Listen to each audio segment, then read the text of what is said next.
First అయితే ఈ video నువ్వు సేవ్ చేసుకో. ఎందుకంటే మళ్ళీ నీకు ఈ వీడియో దొరకదు. గోదావరి జిల్లాల గురించి కొన్ని విషయాలు మీతో చెప్పాలి.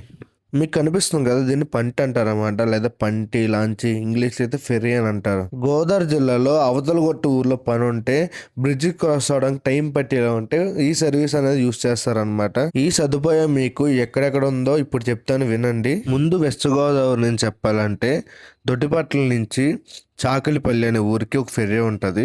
తర్వాత అబ్బరాజపాలెం నుంచి రాజోలు వెళ్ళే దగ్గరలో ఒక ఫెర్రీ ఉంటుంది. ఇంకోటి ఏంటంటే మెయిన్ అనమాట, ఇది నర్సాపురం నుంచి సెకండేపల్లి. ఫస్ట్ చెప్పాను కదా ఇవి రెండు, అవైతే ఓన్లీ బైక్స్ మాత్రమే.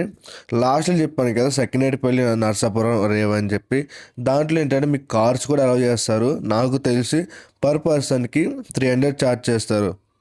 ఇంతకుముందు అబ్రాజ్పాలెంలో అనుకుంటా నాకు తెలిసి కార్ వెళ్ళే సర్వీస్ కూడా ఉంది, కానీ ఏంటంటే తర్వాత ఆ సదుపాయాన్ని క్లోజ్ చేశారనమాట.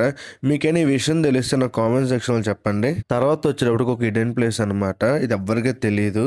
ఇది వచ్చేటప్పటికి కరుగువారం మిల్ నుంచి అయోధ్యలంక, అయోధ్యలంక నుంచి పీ గన్నవరం.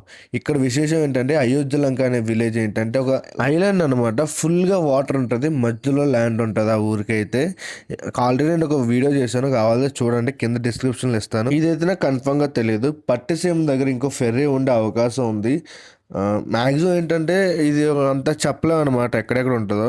ఇవన్నీ ప్లేసెస్ అనమాట, కానీ లోకల్గా ఇంటర్నల్గా బోట్స్లో వెళ్ళే వాళ్ళే తీసుకువెళ్తారు. మనం ఏంటంటే ఎక్కడెక్కడికో వెళ్ళి 1000 రూపాయలు 2000 తగలేసుకుని ఉంటాం అనమాట. కానీ మన వెస్ట్ గోదావరిలో ఒక 100 రూపాయలు కానీ ఒక 50 రూపాయలు కలిస్తే సరదాగా తిప్పేవాళ్ళు చాలామంది ఉంటారు. సో ఇట్లాంటి సర్వీస్ని కూడా మీరు, ఈ సదుపాయాన్ని కూడా మీరు వాడుకోవచ్చు. మీకైనా పాపికొండలు వీడియో కావాలంటే కామెంట్ చేయండి. సో దాని మీద ఒక వీడియో కూడా చేస్తాను, చాలా బాగుంటుంది. ఆల్రెడీ వెళ్ళొచ్చాను కానీ ఎప్పుడు వీడియో తీయలేదు. ఈసారి వెళ్తే పక్క వీడియో తీస్తాను. ఇంకోటి ఏంటంటే ఈస్ట్ గోదావరిలో కూడా చాలా ఉన్నాయి, మీకు తెలియాలి, తెలుసుకోవాలని కూడా నాకు కామెంట్ చేయండి.